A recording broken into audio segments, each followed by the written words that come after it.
I knew what Katrina did here was a result of a natural disaster. What I saw out there was a man-made disaster.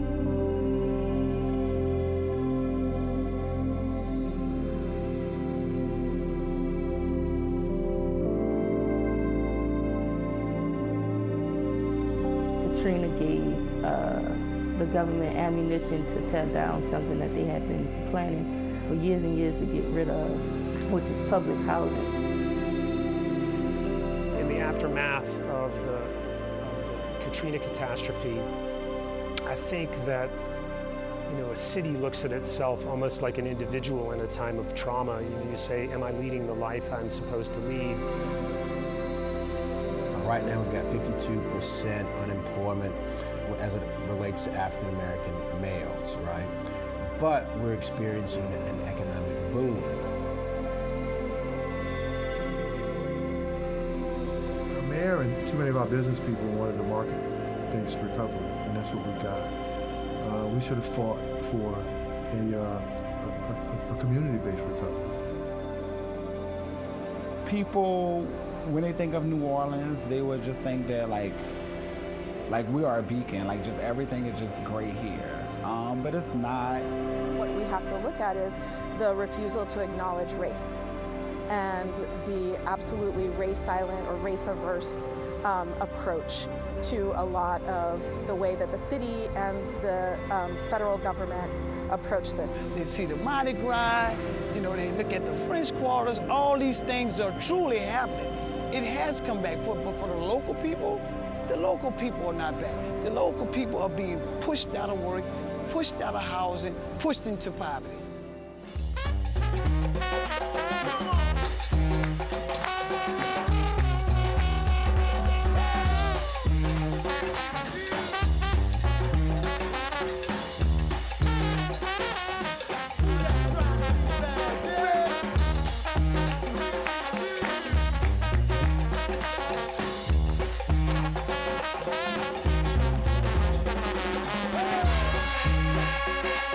Hi, I'm Laura Flanders. This week we're in New Orleans, a city known for its music, its cuisine, its culture, and Hurricane Katrina.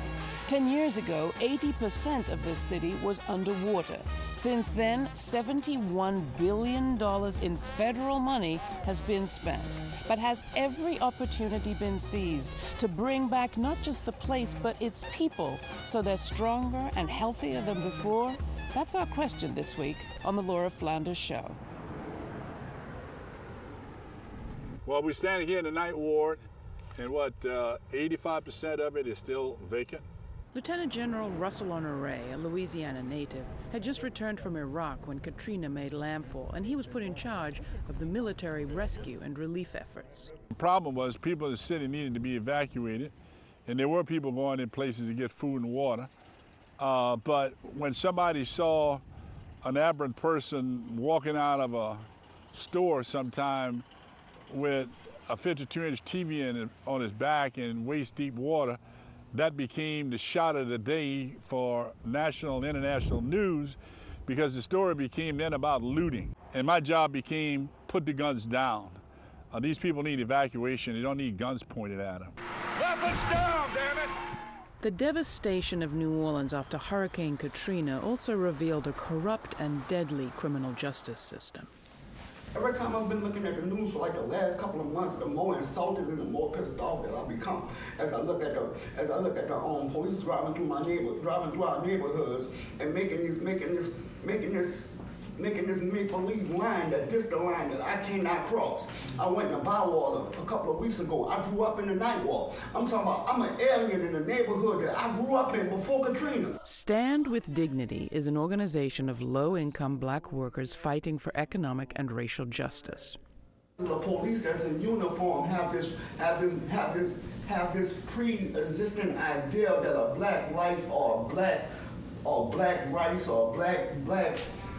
It don't exist. It don't exist. They don't need no reason to stop me. The thing is to organize, because that's the missing ingredient that the people that's in power, the people that perpetuate these things, don't expect. We got to begin to take it upon ourselves to begin to look at ourselves. How can we begin to keep organizing and police our own communities? Post-storm, After the consent decree, when Eric Holder came in here and looked at the actual mechanics of the police department, it became clear to everyone, oh no, you're right, we haven't changed the way we're policing since close to Reconstruction. Rosanna Cruz was one of those who fought for federal oversight of police and jail. The movement to transform the criminal justice system, which has been led by community members and people who have spent time back in those cells, has managed to make incredible strides forward. 1, 2, 3, 4, 5, 6, 7, 8. 1, 2, 3, 4. 1, 2, 3, 4. 1, 2, 3, 4.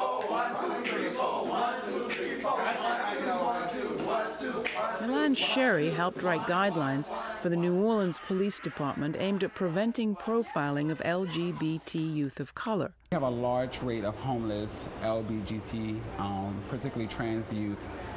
Here in New Orleans, they face high rates of discrimination from employers, housing, like landlords, and just a huge part comes from New Orleans Police Department.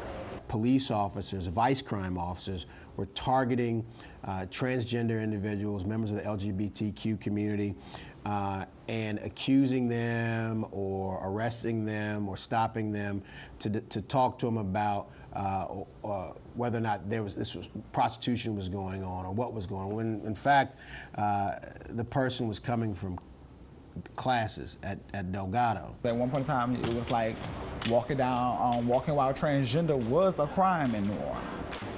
For those girls that have been stopped, as far as like reporting back to us, their encounters with officers has been a lot different. Like I said, it's small progress, but it's definitely some progress. The courthouse, the jail, the police department, they have not just a racial bias, but in some cases, an explicit practice of discrimination against primarily African Americans and also Latinos and other immigrant communities.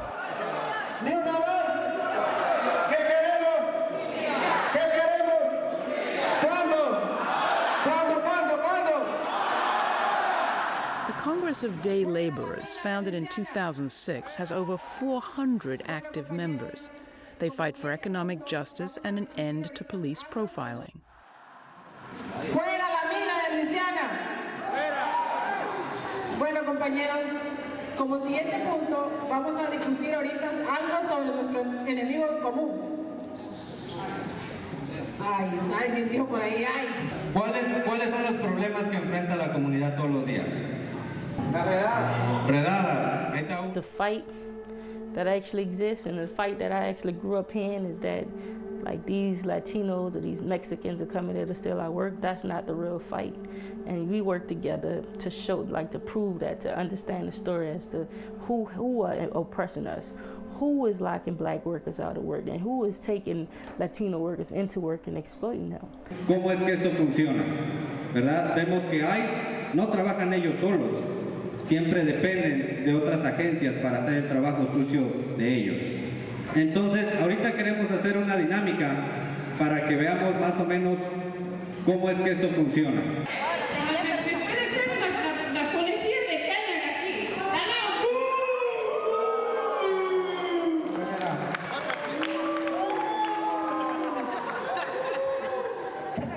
We talk a lot, even though we don't share language. We communicate with each other. And we realized that we have a lot of, like we talked about that culture that New Orleans have, and we talked about the culture that comes from being oppressed. Toya Lewis grew up in the Calliope projects, also known as B.W. Cooper. Tearing down public housing disproportionately affected black women, who were the majority of residents. I grew up in Uptown in the Calliope projects. And as we speak today, the bulldozers are tearing down the apartments I grew up in. One of New Orleans' fundamental problems is that it's too poor. It's too poor at every level. You know, even if you, it's just too poor at every level. Sean Cummings is a developer who's played a big role in reshaping the city's downtown. One of the things I think that New Orleans was challenged with for many, many decades. And then in the aftermath of Katrina, had an opportunity to try and improve, was the concentration of poverty in public housing developments. We tore down some of the most reliable, sturdiest, hurricane-proof buildings in America.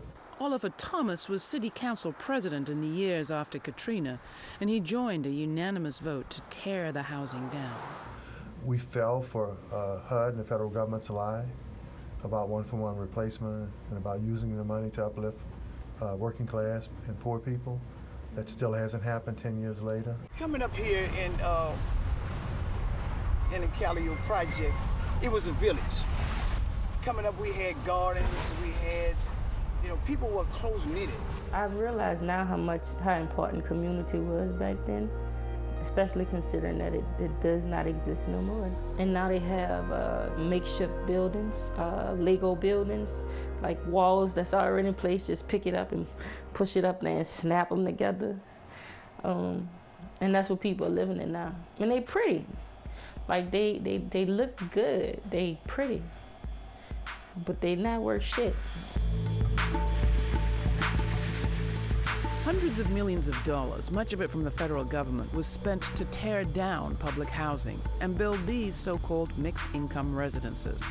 Citywide, only 7% of former public housing residents were able to live in these new developments. Hi, you was here when the Katrina? Yeah, I stayed here for 2 weeks for Katrina. It was swimmable. Back helping people. Glenn Ross is one of the very few former residents still living here. This is some of the buildings. This is one of the buildings I was able to work on. Right. This was I worked on a lot of these buildings out here myself.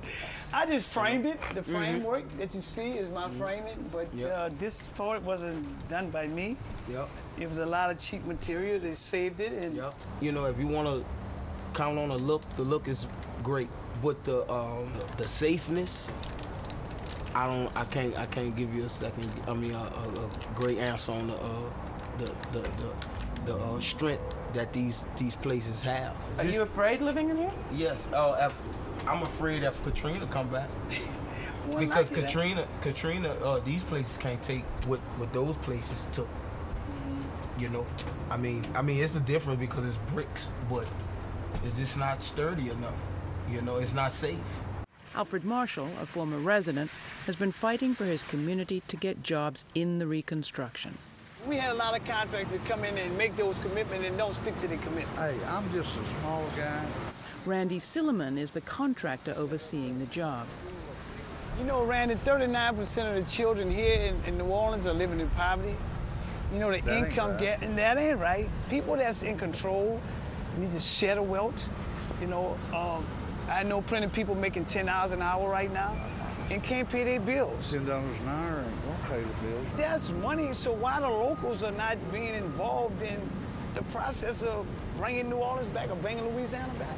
Alfred says government officials made promises they later broke. Corporations came in and made a commitment that to the 25% of the people that were left, that they would get the opportunity to rebuild their community, plus live in those houses. But that didn't happen. Why do you think it happened this way? By design. It was all to get rid of public housing. These projects at one point in time housed hardworking, working poor families. They still house, just before the storm, hard-working, working poor families, but there was a stigma and there was a thought process that anyone living in affordable housing was lazy and sort of cheating the system. And that does a terrible injustice to the people that really are the backbone of our community.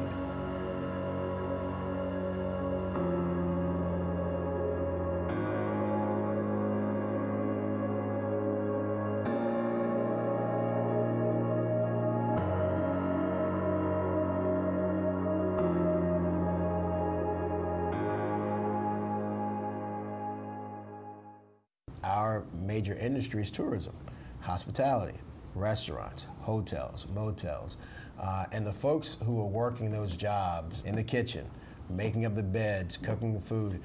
Those folks are the working poor in this town. It's just for generations they have not shared in the revenue in those industries. More people are being moved out of this city. House prices in this neighborhood are going up by as much as 10% per year. The house right behind me, less than 5 years ago, sold for under $10,000. Today, you can rent it on the Airbnb website for $800 a night. We asked what could have been done differently for a more just recovery.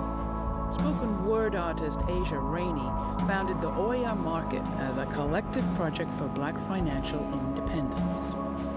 It's about 50 plus entrepreneurs represented from products like hair care, skin care, clothing, jewelry, all the way to visual artists, photographers, local authors, musicians. So it's a little bit of everybody from the community in this room. There's a lot of money that has been distributed in this city. Who's been getting all of those resources? The average grassroots organization, they don't even always have the resources to have a grant writer on staff or to even know how to navigate that system in a way where they could qualify for the grants that they need. So that's problematic to me. That's systemic. That's not because they didn't deserve it. Over here is the living space, living room. Over here is the bathroom, will be. This is actually the same place the bathroom was historic. This community land trust in the mid-city neighborhood of New Orleans is one attempt to renovate and improve a neighborhood without removing the people who live there. So a land trust separates the land essentially from the buildings on the land, and the land is held in perpetuity. So it's very difficult to sell land in a land trust once it's in the within the organization, and that is designed that way on purpose. It's a way to preserve affordability because you take the land out of the speculative equation. Katrina made New Orleans really the test case for how to spend those federal dollars. There's another process that could have been done that brought in locals who had to evacuate, bring them back into trailers, which would allow them to come back to their home with their families and set up temporary communities in which they could have, one, worked on debris removal, because you don't need a degree to sweep up dirt or to haul trash. I haven't had a lot of experience with how all of that money was spent, but I did have the privilege of helping to invest a portion of that in reinventing the riverfront in New Orleans, and I think we spent that pretty well.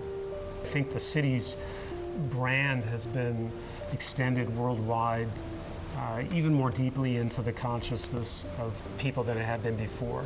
All sorts of young people coming here, filmmakers, furniture makers, glass casters, folks in the film industry, entrepreneurs, startup companies.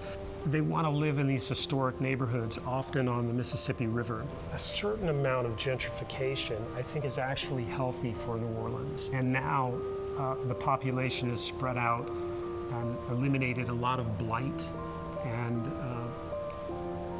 crime that had existed in very proximate neighborhoods. So I think you just have to look at it at a little bit perhaps broader geographic perspective, where folks are displaced. Where actually are they displaced? Does it not make it a more robust community? When we think about the ways in which we approach economic development in the city, it really is a historic, for lack of a better term, banana republic approach. We are giving it away for the benefit of those who will come here. And I really find that the mayor's approach, I tease him as the concierge in chief. Because of the damage that's been left by the oil and gas industry, we have less wetlands today than we had 20 years ago. And the wetlands are being lost as we speak by the hour. It's been supported by Congress, multiple presidents in the White House, and all our governors. We're the second largest energy producer in America, and we're the second poorest state. So the state has been looted. You know, I seen where when they started the working that local people that were here were not being able to work on the job site. That was literally across the street from their house. One of the ways they criminalize us one of the effects of them criminalizing us is keeping us away from work and keeping us out of the economy. And one of the biggest things that's necessary in decriminalizing blackness is creating an equitable economy. Black workers are usually the workers who are paid the less. We are the people who have more criminal history. It's obvious that that's definitely by design. First thing an employer tell them when they hand them the application, or the first thing they see when they sign in the application is, have you been convicted of a felony?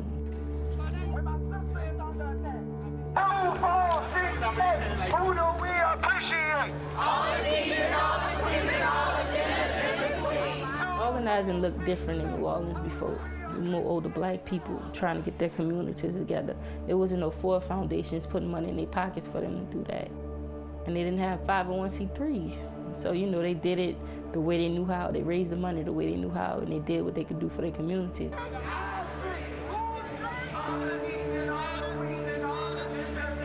We're going to continue to organize. We're going to continue to fight back.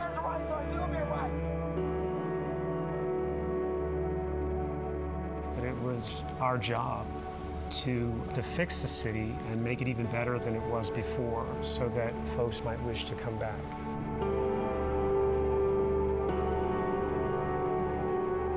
I've heard people say when they go to New York, their heart beats faster. And I think when you come to New Orleans, I think it gives you rhythm if you don't have rhythm.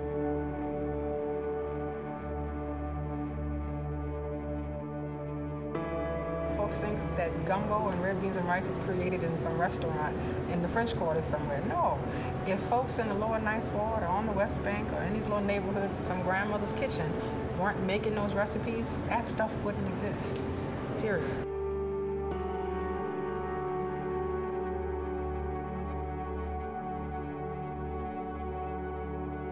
New Orleans is the greatest collection of survivors ever. Poverty, malaria, flood of 1927, Betsy, Camille, Katrina, more poverty, more neglect, more disparity, mass incarceration in Louisiana and New Orleans, the highest per capita. So we've survived anyway.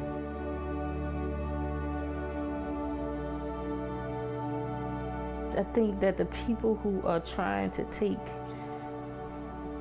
push people out, the people who are causing, I guess, gentrification is the word, know that they can't push everybody out. They need somebody that's gonna leave a bit of that culture. And, you know, I like to believe these oppressors are fucking smart. And they know that they're gonna need to have some poor people somewhere to make sure that they have a taste of this culture and they could like steal it.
men.